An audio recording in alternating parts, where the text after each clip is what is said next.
Hey up everyone, I'm back again. So is it worthwhile upgrading to the Galaxy S5 Mini from the Galaxy S4 Mini, both of which are smaller sized handsets which aim to give you a good experience with 4G, NFC, latest Bluetooth, basically everything that you could wish for in a smartphone. Basically I think it depends on how much cash you've got to burn. Personally I probably wouldn't upgrade to the S5 Mini if I had it S4, particularly in that the S4 Mini is still a very competent device and can be had for quite cheap nowadays. But obviously the S5 Mini does bring some interesting things to the table, such as a new technology to increase the runtime of the battery, which I found to be quite good with its 2100 mAh capacity.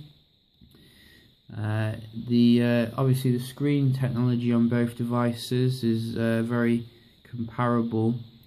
I think the S5 Mini's screen is a little bit better in terms of the viewing angles and the general colour reproduction, but there's not really that much in it, if we're to be honest.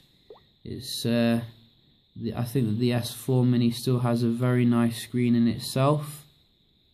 As you can see, you know, it's very nice viewing angles on both of them, but when you do get to some extreme angles, you can see that the S5 is slightly better in that respect. But because the screens are so small, it's not going to really cause too much of an issue.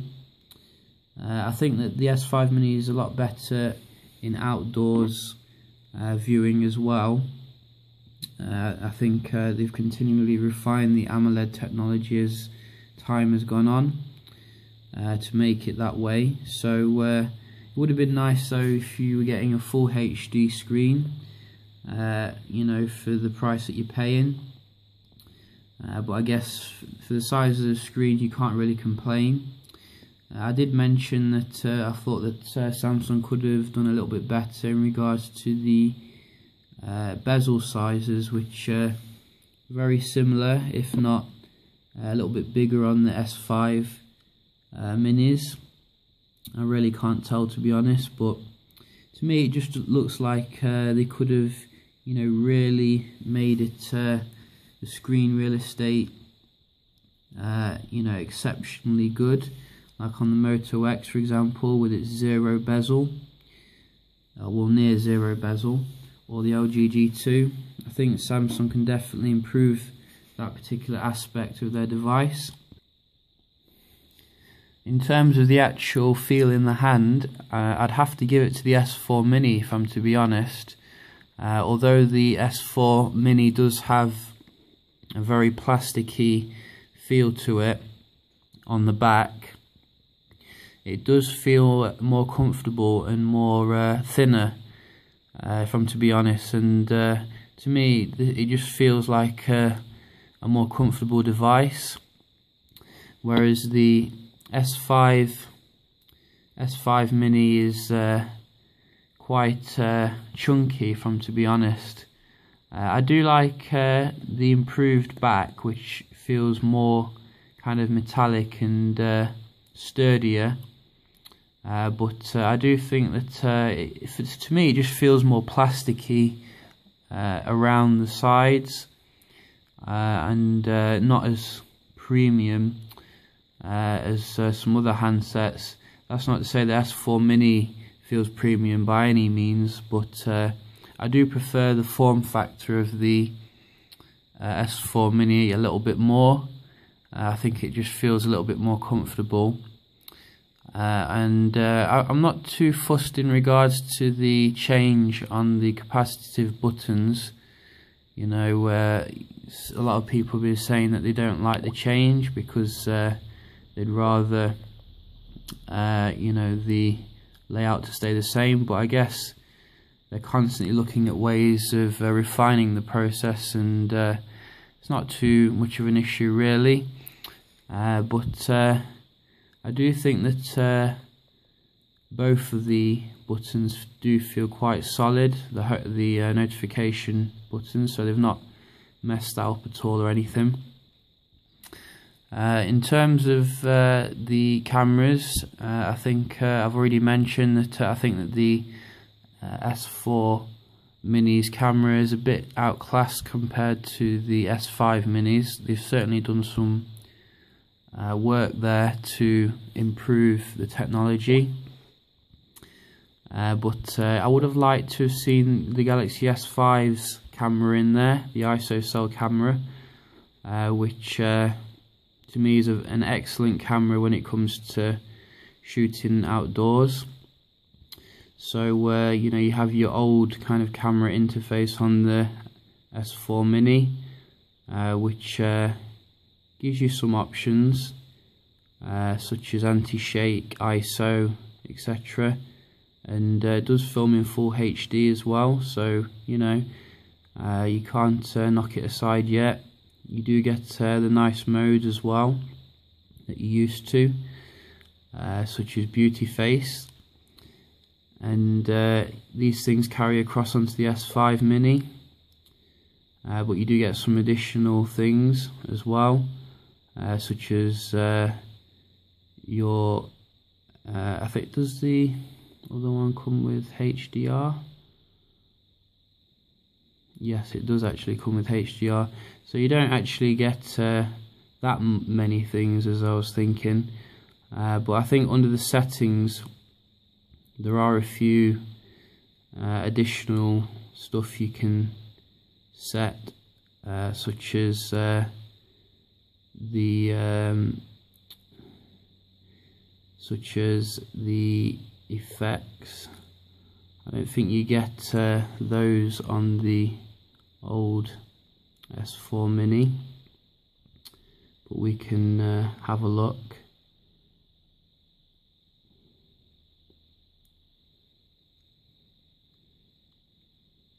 Doesn't look like it, but yeah, you know, I think the changes are very minimal, but the actual performance, particularly in low light, has certainly improved on the S5 Mini, so that is something which is of benefit.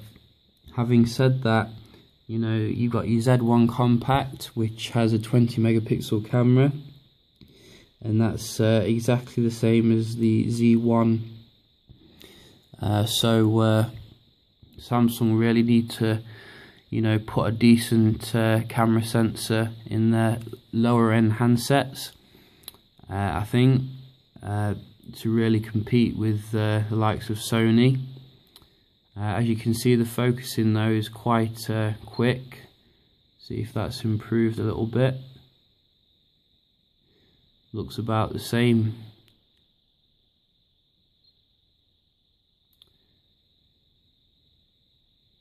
How about taking the picture?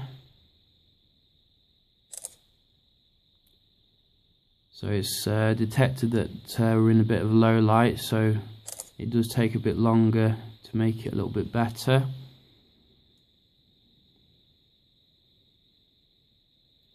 But I don't think you get that detection on the S4 Mini. But yeah, you know, slight improvements on the camera technology, but nothing jaw-droppingly good. In terms of the software experience, both of them are obviously running TouchWiz over Android.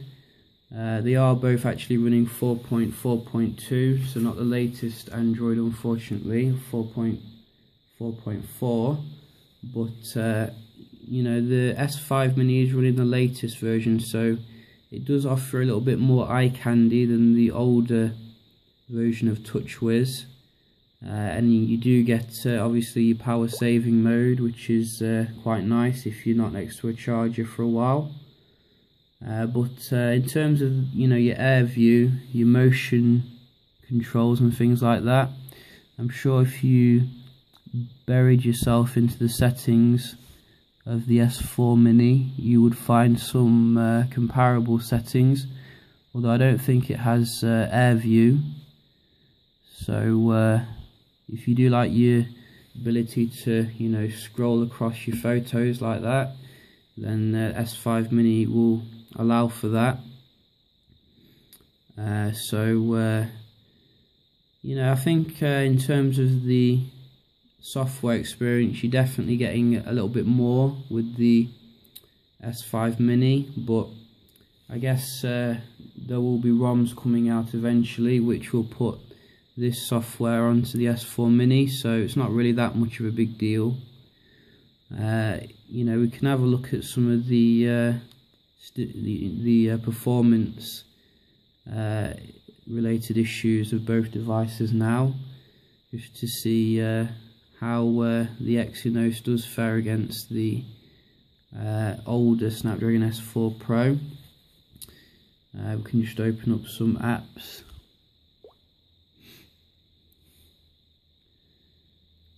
Can't really see much of a difference there on that one. In fact, it's probably best if I turn them both off and on again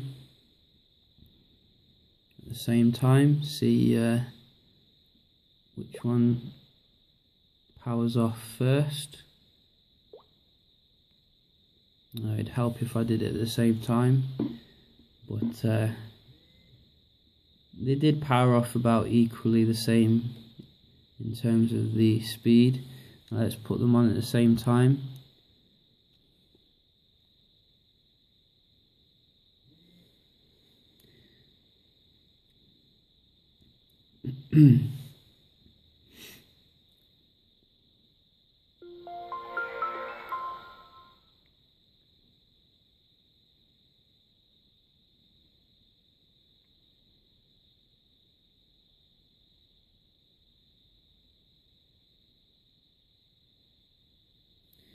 So as expected, the S5 Mini does come on a little bit quicker, but I guess that is to be expected.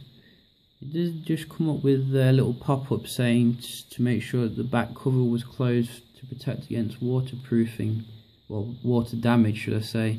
So probably this is waterproof.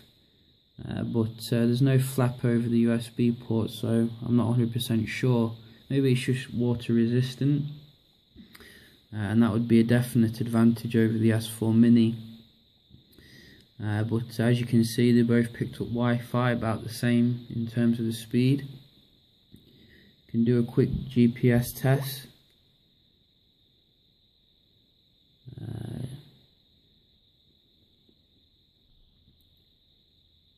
Where am I going? There we go.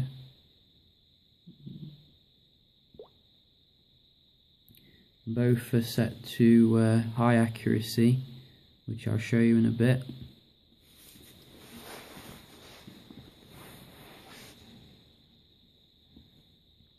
So I can see right here that the S5 Mini seems to completely obliterate the S4 Mini when it comes to GPS. You can see more satellites, and just seems to be more using more. But the S4 Mini seems to have caught up now and does seem to actually be more accurate in terms of the signal.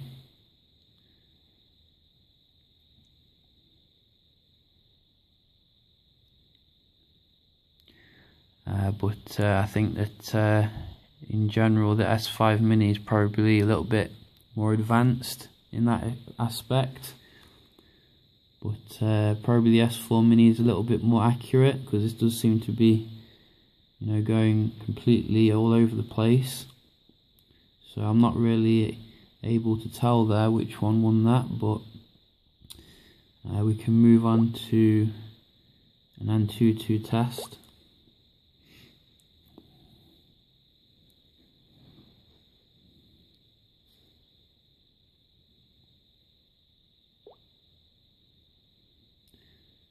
go.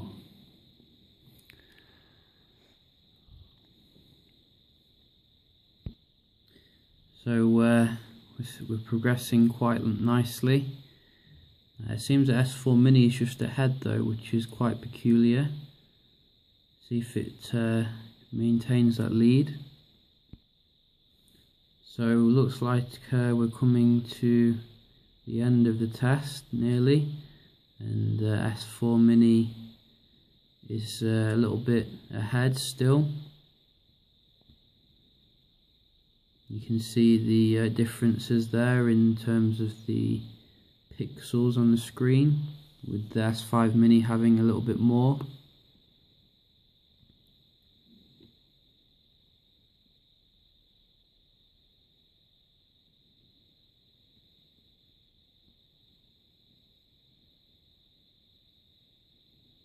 S4 Mini looks quite jerky there when it comes to the 3D test.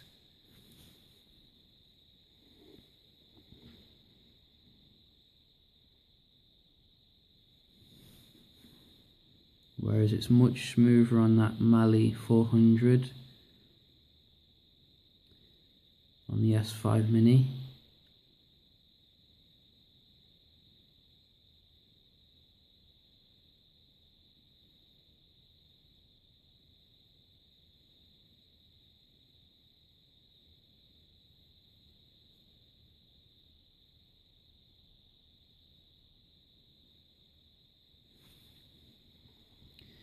And so looks like we're at the end, and what do we have? Well, they're both not at the top as expected. Seems that the S5 Mini is just ahead by a little bit.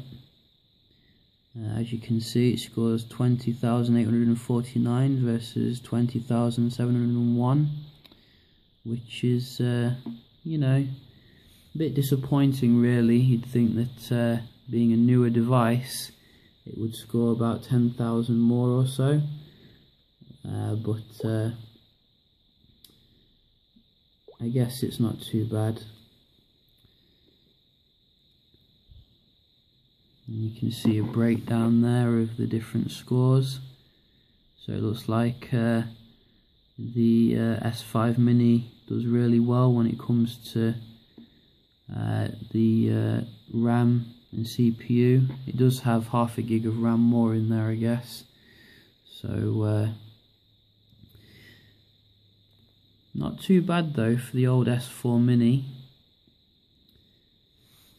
Proves that it still can keep up with the big boys, but yeah, you know, I think I'm not going to bother with the speaker test.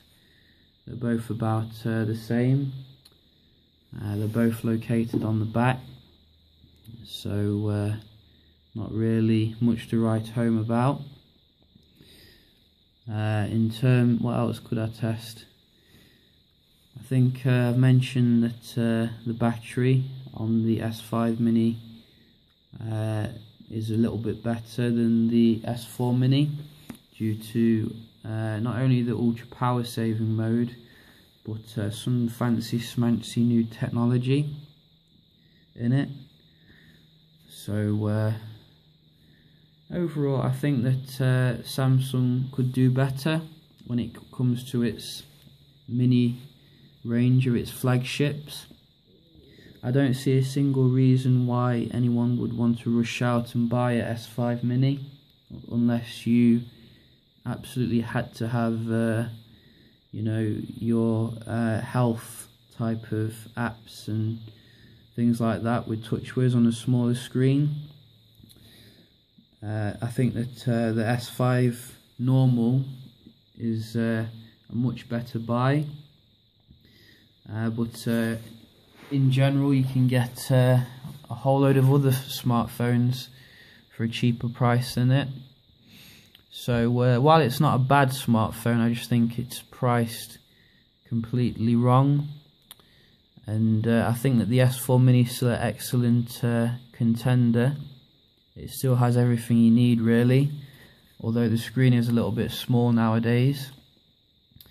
But I think it offers better value for money than the S5 Mini, and Samsung should definitely take a note out of Sony's book with its impending Xperia Z3 compact, and that will just destroy any other smaller handset on the market.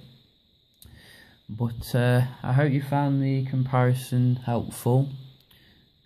Please leave a comment or subscribe, and I'll see you next time. Cheers.